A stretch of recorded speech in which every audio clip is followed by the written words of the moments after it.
Just arrived at the rehearsal room. I've got here a bit early because I think I'm going to have the chance to do a proper loud volume comparison between my Quad Cortex with my actual amp that I've captured and the amp. So I'm going to do this and hopefully get some footage of playing it with the band. So let me show you this very nice rehearsal room. It's called the Hive Rooms.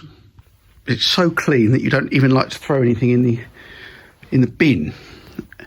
There's my Van Halen face mask. And look, we get a personalised bag of sanitised microphones.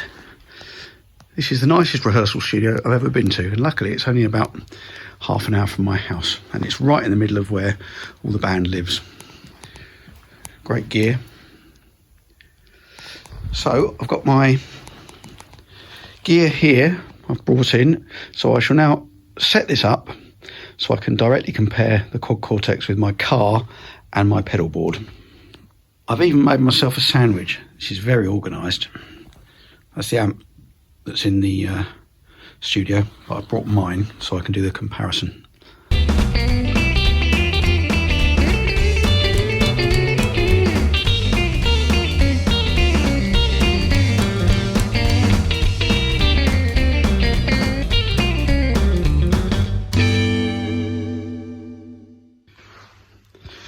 Well, it's a lot quicker to set up the Quad Cortex than it is to set up the rest of my gear. So I'm interested to hear how this is all going to sound. So let me show you my setup here. This is my standard pedal board. Oh, it's getting a blue light on there. Let's turn that off. So I go into the Xotic EP Booster, which then, let me remember how this goes. It goes into the full tone Clyde Deluxe wah, into a Keeley modified blues driver, a Keeley compressor, Keeley modified tube screamer, which then I think, I'm trying to remember the order. It's a long time since I wired this up. I think it then goes into the T-Rex Viper, then to the volume pedal, and then this is after the volume pedal. And I've also got an output to the tuner coming out of the volume pedal. And on here, my car setup kind of mimics that. I've got the EP Booster, I've got the blues driver, which both all captured from my actual pedals. I've got the tube screamer. I've also stuck this Xotic. I'm going to have to get one of these BB preamp. I love the sound of that on here. I've got tremolo, which I haven't actually got. I've got that on one of my other amps. And I've got a tape delay to kind of mimic the T-Rex. And then I've put a spring reverb in front of my capture of the car. That's just an ambient, so I can, when I'm recording at home using headphones, it's quite nice. So that's the setup. So now I shall rig this up and start doing some comparisons. So the sound is coming from two different parts of the room. So I put the camera there. I can't put it anywhere where you can see my face, which is a good thing. So this is the car modelled on the Quad Cortex through the PA.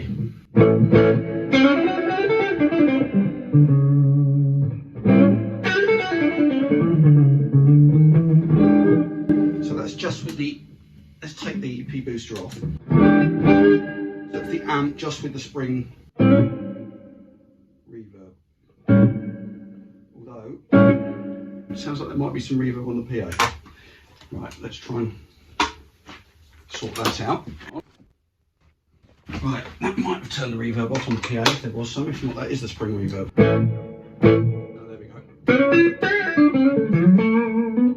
It's a weird effect. It doesn't feel the same as playing through the amp. It feels like there's a bit some latency there. Right, let's plug the amp in.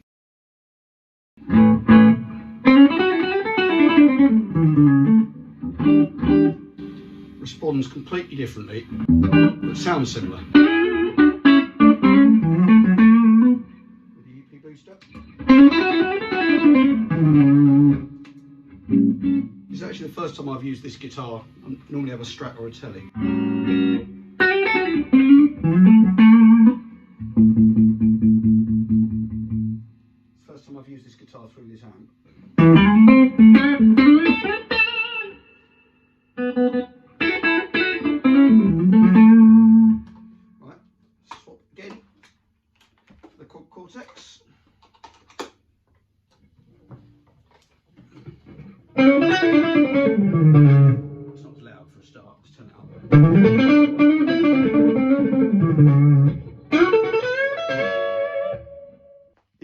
sounds really similar. I don't know if I can... I'm trying to get it so you can hear it where I am. This is the Quad Cortex.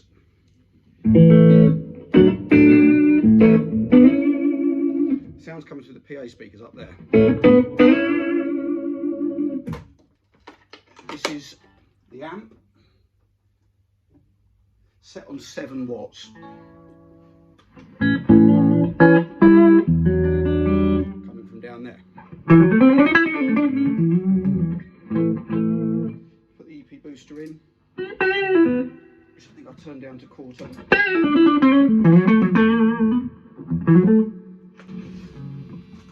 Then if I add the blues driver,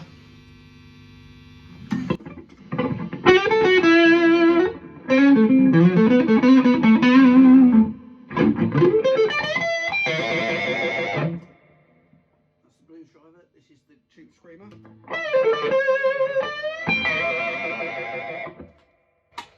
Back to the Quad Cortex. That's just the amp. This is with the EP Booster, which is set to 1/4, which is the same as I had that. Now let's add the blues driver.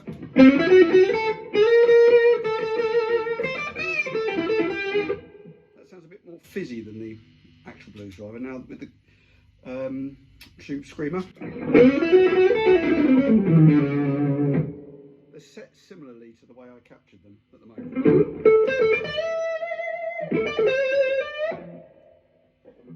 For me, the biggest difference is the way it responds. There's something about the immediacy of the amp which isn't there with the Quad Cortex, but once I get my in-ears in, that might not be quite so apparent.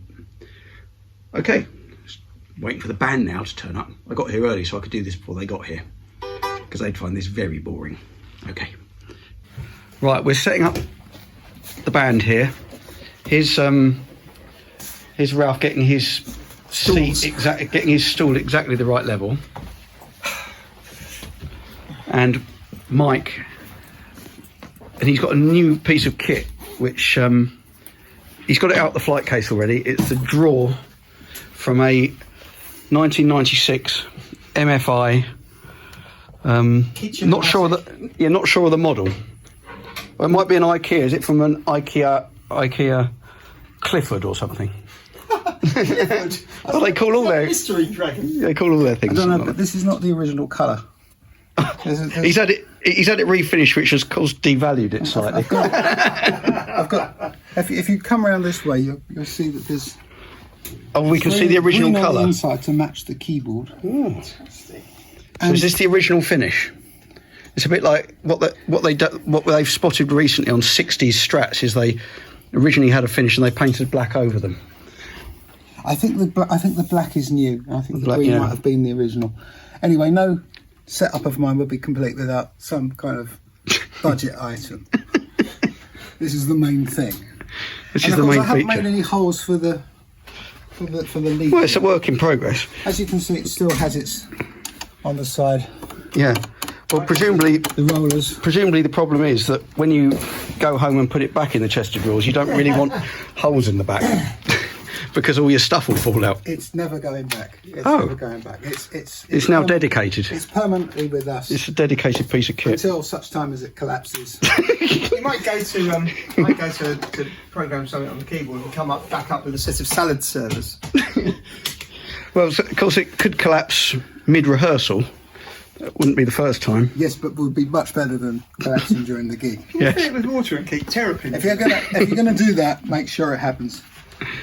We'll make sure we're filming. When 50,000 people are watching on YouTube. Yes. Not 10 people at the gig. So there we are. Top tip. There we go. Yeah. Right, so what we're doing now... Let's do a quickie with the wired. We're testing our setup we're going to use on gigs by going into this mixer, so we can all have our own monitor mix, and we're just slaving into the house PA, which is going to take us more time now, but it's going to save us time when we get to gigs. Theoretically? Yes. But it's at the the moment, what we're doing is creating a kind of rat's nest of wires, but it may look like utter chaos because that's what it is. But eventually it will work. Won't it, Mike? It should do, yeah. It always has in the past. Yeah.